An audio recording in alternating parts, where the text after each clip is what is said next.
फरीदाबाद की और आप सबको प्रणाम करता हूँ। फरीदाबाद की पवित्र भूमि को प्रणाम करता हूँ। आज कांग्रेस पार्टी के हाथ से हाथ जोड़ो अभियान के तहत एक कार्यक्रम किया गया है। इस मौके पर उपस्थित आदरणीय आनंद कौशिक जी, पूर्व विधायक फरीदाबाद, आदरणीय बलजीत कौशिक जी, पूर्व महासचिव हरियाणा प्रदेश कांग्रेस कमेटी, मैं तो सबको जानता हूं, और चाचा बलजीत जी जब बोलेंगे तो वो सबका नाम लेंगे। मैं जनरल तरीके से अपनी बात कहना चाहूँगा। इस कार्यक्रम में उपस्थित सभी बुजुर्गों, माताएं, बहनें, युवा साथियों, प्रेस के सभी साथियों, आप सबका हार्दिक स्वागत है, आप सबका हार्दिक अभिनंदन है। पिछले 9 साल से 9.5 साल से अगर हम केंद्र की बात करें, हरियाणा प्रदेश की बात करें, तो भारतीय जनता पार्टी की सरकार है। उन्होंने 2014 के 2019 के चुनाव में अपने घोषणा पत्र में जो वायदे किए थे कि 2 करोड़ युवाओं को प्रति वर्ष रोजगार देंगे, महंगाई को कम करेंगे, भ्रष्टाचार को खत्म करेंगे, अर्थव्यवस्था को मजबूत करेंगे, किसानों की आय को दुगना करेंगे, मूलभूत सुविधाएं देंगे, सभी मुद्दों पर भारतीय जनता पार्टी की सरकार फेल हुई है। अगर हम फरीदाबाद शहर की बात करें, औद्योगिक नगरी है, विश्व में अपनी पहचान है। जब हम रेवेन्यू की बात करते हैं हरियाणा प्रदेश में, गुड़गांव के बाद फरीदाबाद शहर की नंबर 2 पोजीशन है। लेकिन जब मूलभूत सुविधाओं की बात देने की बात आती है तो फरीदाबाद शहर को वंचित किया जाता है। मैं आपको बताना चाहता हूं कि लोग जब अपना प्रतिनिधि चुनते हैं तो उनको एक उम्मीद होती है कि उन सब के लिए काम किया जाएगा। लेकिन आज शहर से ज्यादातर लोग भारतीय जनता पार्टी के प्रतिनिधि हैं, और आप देख सकते हैं, आपके सामने तस्वीर है किस तरीके से हमारे शहर का बुरा हाल है। पूरा मैंडेट लोगों ने भारतीय जनता पार्टी के लोगों को दिया, लेकिन उस मैंडेट का उन्होंने अपमान किया है। अगर हम सफाई की बात करें, चारों तरफ कूड़े के ढेर लगे हुए हैं, पीने के पानी की व्यवस्था नहीं है, और ऊपर से भ्रष्टाचार आप सबके सामने है। एमसीएफ में 200 करोड़ का घोटाला आप सबके सामने है। और अगर हम औद्योगिक जगत की बात करें, इंडस्ट्रियल सेक्टर की बात करें, तो 50% गिरावट है। जो हमारे शहर के छोटे व्यापारी हैं उनको काम मिलता था, जो हमारे शहर के लोग हैं उनको रोजगार मिलते थे, लेकिन आज वो सब बंद है। ये सिर्फ भारतीय जनता पार्टी के जो प्रतिनिधि हैं उनकी काम करने की नीयत है, इसी वजह से है। मैं आपको याद दिलाना चाहूँगा, जब कांग्रेस पार्टी की सरकार थी तो फरीदाबाद शहर में IMT और जो मेट्रो के प्रोजेक्ट हैं, ESI हॉस्पिटल है, 6 लेन हाईवे, बदरपुर फ्लाईओवर जैसी परियोजनाएं कांग्रेस पार्टी की सरकार में आई। लेकिन आज आप भारतीय जनता पार्टी के कार्यकाल में एक भी चीज आप गिनवा के दिखाएं, सिर्फ झूठे वादे और जुमले। मैं हरियाणा प्रदेश की बात करना चाहूँगा। हरियाणा प्रदेश में भाजपा और जसपा का गठजोड़ है। ये गठजोड़ लूट और जुमले का गठजोड़ है। हम सबके सामने माइनिंग घोटाले, रजिस्ट्री घोटाले, शराब घोटाले, और किस प्रकार से हरियाणा स्टाफ सिलेक्शन कमीशन में, हरियाणा पब्लिक सर्विस कमीशन में भर्तियां रद्द हो रही हैं। ये हमारे प्रदेश के युवाओं के भविष्य के साथ खिलवाड़ है। जो हमारे गरीब जनता है उनके राशन कार्ड काटे जाते हैं, उनके BPL कार्ड काटे जाते हैं। और आज सबसे बड़ा जो मुद्दा है वो फैमिली ID के नाम से, प्रॉपर्टी ID के नाम से एक पूरे प्रदेश में लूट मची हुई है, वो सबके सामने है। जब हम अपना नाम ठीक कराने जाते हैं तो पैसे की डिमांड की जाती है।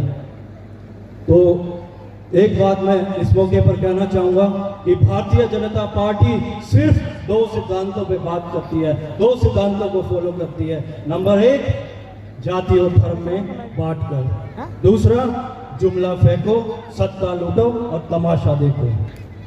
मैं मीडिया के साथियों से यहाँ पर उपस्थित हैं, उन सब से ये भी कहना चाहूँगा कि मीडिया को डेमोक्रेसी में फोर्थ पिलर ऑफ डेमोक्रेसी कहा जाता है। ये आपका भी दायित्व है, जो जनता से जुड़े हुए मुद्दे हैं उनको उजागर करना है, उनको उठाना है।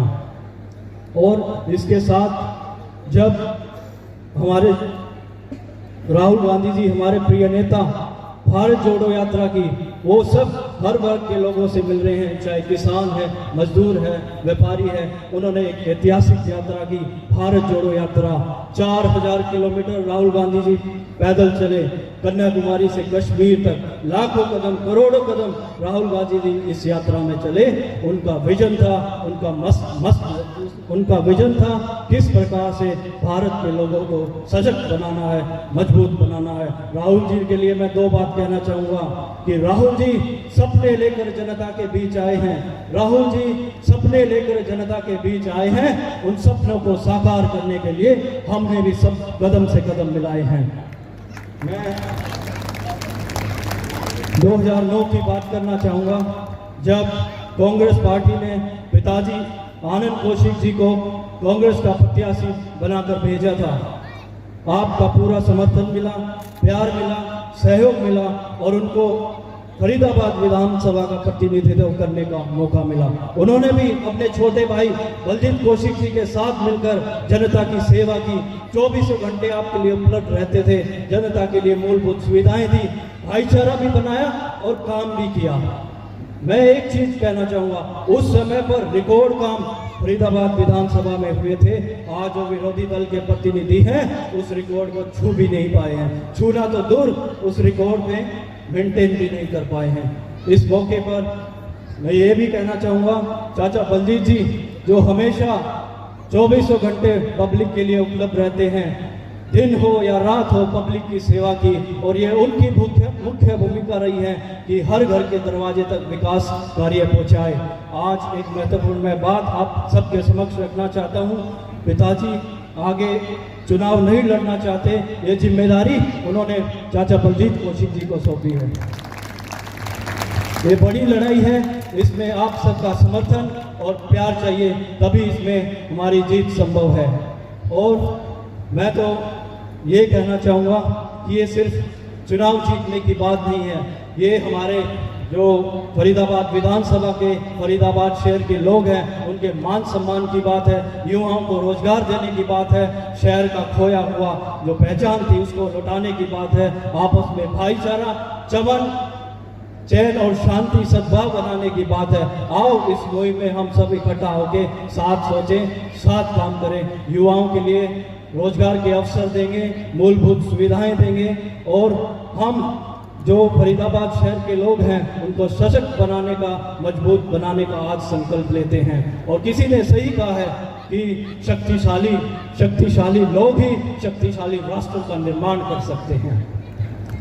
मैं बस 2 मिनट और लूँगा, इसमें कहना चाहूँगा, अभी हमारे हरियाणा प्रदेश में और लोकसभा के चुनाव आने वाले हैं। सभी पार्टियों को लोग आप सबके बीच में आएंगे, वोट की अपील करेंगे।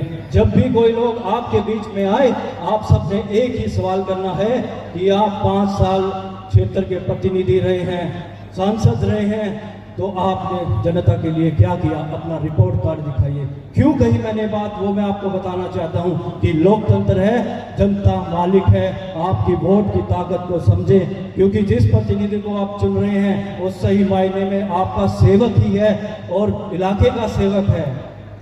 हरियाणा प्रदेश में आज कांग्रेस पार्टी के पक्ष में माहौल है और पिछली बार विधानसभा चुनाव में फरीदाबाद से कांग्रेस की 1 सीट आई, लेकिन अब की बार पूरा विश्वास है 100% सीटें कांग्रेस पार्टी के पक्ष में आएंगी। अंत में मैं यही कहना चाहूँगा कि हमारे प्रदेश के लोगों ने कांग्रेस पार्टी में विश्वास जता लिया है, हमारे प्रदेश के लोगों ने कांग्रेस पार्टी में विश्वास जता लिया है और हरियाणा प्रदेश में कांग्रेस पार्टी की सरकार बनाने का मन बना लिया है। इन्हीं शब्दों के साथ आप सबका बहुत बहुत धन्यवाद, आप सबका स्वागत, आप सबका आभार, बहुत बहुत धन्यवाद।